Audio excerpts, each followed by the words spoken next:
اللہ من الشیطان الرجیم بسم اللہ الرحمن الرحیم۔ پچھلی کلاس میں ہم نے آپ کے قبیلے، خاندان اور آپ کے فادر عبداللہ کے بارے میں پڑھا کہ وہ کس طرح بہت کم عمر میں جب آپ رسول اللہ صلی اللہ علیہ وسلم پیدا بھی نہیں ہوئے تھے تو فوت کر گئے تھے۔ اس سیریز میں انشاءاللہ ہم آپ کی پیدائش کے بارے میں جانیں گے کہ آپ صلی اللہ علیہ وسلم مکہ مکرمہ میں شیب بنی ہاشم کے اندر موسم بہار میں پیدا ہوئے۔ یہ دوشنبہ یعنی سوموار کی صبح تھی اور ربیع اول کی 9 اور کہا جاتا ہے کہ 12 تاریخ تھی۔ سال وہی تھا جس میں ابرہہ نے مکے پر حملہ کیا تھا۔ اب یہ مکے پر حملہ کرنے والا واقعہ کیا ہے، ذرا اس پر بھی غور کر لیتے ہیں ہم لوگ۔ آپ کے دادا عبدالمطلب کے زمانے میں ہاتھی والوں کے حملے کا واقعہ پیش آیا تھا۔ یہ سب حبشی تھے اور ان کے سردار کا نام ابرہہ تھا جو یمن پر قابض تھا اور وہیں کا حکمران بھی تھا۔ وہ خانہ کعبہ کو ڈھانے کے لیے 60,000 کا لشکر چرار لے کر آیا تھا، لیکن جب مکہ کے مشرق میں مزدلفہ اور مینا کے درمیان میں وادی محصر میں پہنچا اور مکے پر حملہ آور ہونے کے لیے تیار ہو گئے تو اللہ تعالیٰ نے اس کے لشکر پر چڑیوں کا جھنڈ بھیج دیا جنہوں نے اس پر ٹھیکری جیسے پتھر برسا دیے اور وہ کھائے ہوئے بھس کی طرح ہو گیا۔ یہ واقعہ آپ کی پیدائش کے 50 سے 55 دن پہلے پیش آیا۔ ہاتھی بھی لایا تھا اور عربی میں ہاتھی کو فیل کہتے ہیں، اسی لیے اس سال کا نام عام الفیل پڑ گیا۔ اس روز اپریل کی 571 کی 22 تاریخ تھی۔ اچھا، آپ کی پیدائش کے وقت دایا کا کام عبد الرحمن بن عوف رضی اللہ عنہ کی والدہ شفا بنت عمر نے انجام دی۔ جب آپ صلی اللہ علیہ وسلم پیدا ہوئے تو آپ کی والدہ نے خواب میں دیکھا کہ ان کے جسم سے ایک نور نکلا ہے جس سے ملک شام کے محلات روشن ہو گئے ہیں۔ پھر والدہ نے عبد المطلب کو آپ کی پیدائش کی خوشخبری بھجوائی۔ وہ خوشی خوشی تشریف لائے اور آپ کو خانہ کعبہ میں لے جا کر اللہ سے دعا کی اور اس کا شکر ادا کیا۔ اسی موقع پر آپ صلی اللہ علیہ وسلم کا نام محمد رکھا۔ پھر عرب کے دستور کے مطابق 7ویں دن عقیقہ اور ختنہ کیا اور لوگوں کی دعوت کی۔ آپ صلی اللہ علیہ وسلم کو آپ کے والد کی لونڈی ایمن گود کھلایا کرتی تھی۔ وہ حبشن تھی اور ان کا نام برکت تھا۔ اللہ تعالیٰ نے ان پر بڑا فضل کیا تھا، چنانچہ انہوں نے آپ کی نبوت کا دور پایا، اسلام بھی لائیں اور ہجرت بھی کی۔ پھر آپ کی وفات کے 5-6 مہینے بعد آپ کی وفات ہوئی۔ آپ صلی اللہ علیہ وسلم کی والدہ کے بعد سب سے پہلے ابو لہب کی لونڈی سویبہ نے آپ کو دودھ پلایا۔ اس وقت اس کا جو اپنا بچہ دودھ پیتا تھا اس کا نام مسرور تھا۔ سویبہ نے اس سے پہلے حضرت حمزہ عبد المطلب کو اور آپ کے بعد ابو سلمہ بن عبد الاسد مخزومی کو بھی دودھ پلایا، لہٰذا یہ تینوں آپ کے رضاعی بھائی ہوئے۔ عرب کے شہری باشندوں کا دستور تھا کہ وہ اپنے بچوں کو شہری بیماریوں سے بچانے کے لیے انہیں دودھ پلانے والی بدوی عورتوں کے حوالے کر دیا کرتے تھے۔ وہ اس لیے کہ تاکہ ان کے پٹھے مضبوط ہوں اور ان کی زبان بھی عربی اور ٹھوس ہو جائے۔ اسی دستور کے مطابق عبد المطلب کو بھی دودھ پلانے والی دایا کی تلاش تھی۔ ادھر بنو سعد بن بکر بن حوازن کی کچھ عورتیں اسی غرض سے مکہ آئیں اور ان کے روبرو آپ صلی اللہ علیہ وسلم کو پیش کیا گیا، مگر جب انہیں معلوم ہوتا کہ آپ صلی اللہ علیہ وسلم یتیم ہیں تو وہ آپ کو لینے سے انکار کر دیتی۔ ایک خاتون حلیمہ بنت ابی ذؤیب کو کوئی بچہ نہیں ملا، لہٰذا انہوں نے مجبوراً آپ کو گود لے لیا، مگر جب لے لیا تو خوش قسمتی کا ایسا دروازہ کھلا کہ دنیا حیرت زدہ رہ گئی۔ حضرت حلیمہ کے والد ابو ذؤیب کا نام عبداللہ بن حارث تھا اور وہ آپ صلی اللہ علیہ وسلم کے رضاعی نانا ہوئے۔ حلیمہ کے شوہر کا نام حارث بن عبد العزیٰ تھا، وہی قبیلہ سعد بن بکر بن حوازن سے تعلق رکھتے تھے۔ اسی طرح حارث کے بچے بچیاں آپ کے رضاعی بھائی بہن ہوئے، جن کے نام یہ ہیں، پہلے تو عبداللہ، پھر انیسہ، پھر جدامہ۔ جدامہ کو کچھ لوگ سیما کہتے ہیں، کچھ لوگ شیمہ بھی کہتے ہیں۔ یہ آپ سے کافی عمر میں بڑی تھی اور آپ کو گود کھلایا کرتی تھی۔ حلیمہ کا بیان ہے کہ وہ جب مکہ آئیں تو قحط سالی کا دور تھا۔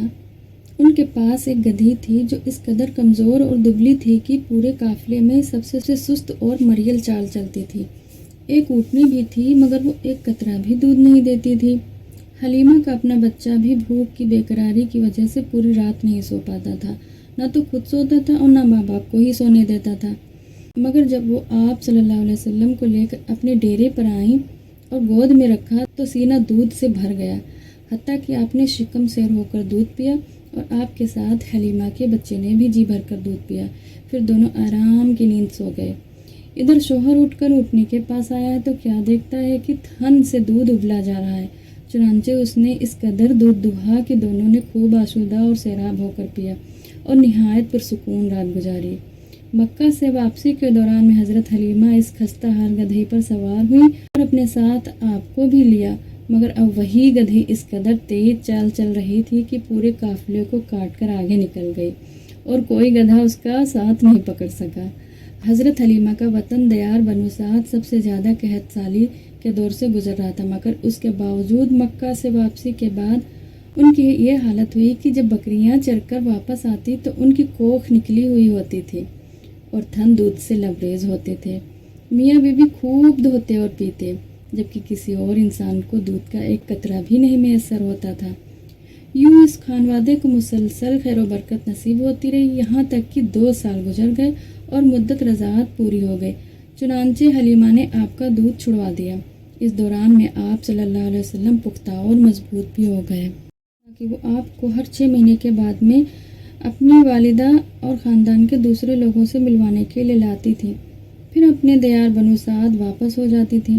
جب مدت رضاعت پوری ہو گئی اور دودھ چھڑا کر آپ صلی اللہ علیہ وسلم کو آپ کی والدہ کے پاس لائیں تو اب تک جو خیر و برکت دیکھ چکی تھی اس کے پیش نظر چاہتی تھی کہ آپ کو انہی کے پاس رہنے دیا جائے۔ چنانچہ انہوں نے آپ کی والدہ سے کہا، کیوں نہ آپ بچے کو میرے پاس ہی رہنے دیں کہ وہ ذرا اور مضبوط ہو جائے، کیونکہ مکہ کی وبا سے مجھے ڈر لگتا ہے۔ والدہ اس کی بات پر راضی ہو گئی اور حلیمہ آپ کو لے کر خوشی خوشی اپنے گھر واپس آ گئیں اور آپ تقریباً مزید 2 برس تک وہیں رہے۔ پھر آپ کا سینہ مبارک چاک کیے جانے کا واقعہ پیش آیا، جس سے ڈر کر حلیمہ اور ان کے شوہر نے آپ کو آپ کی والدہ کے حوالے کر دیا۔ مبارک چاک کیا جانا۔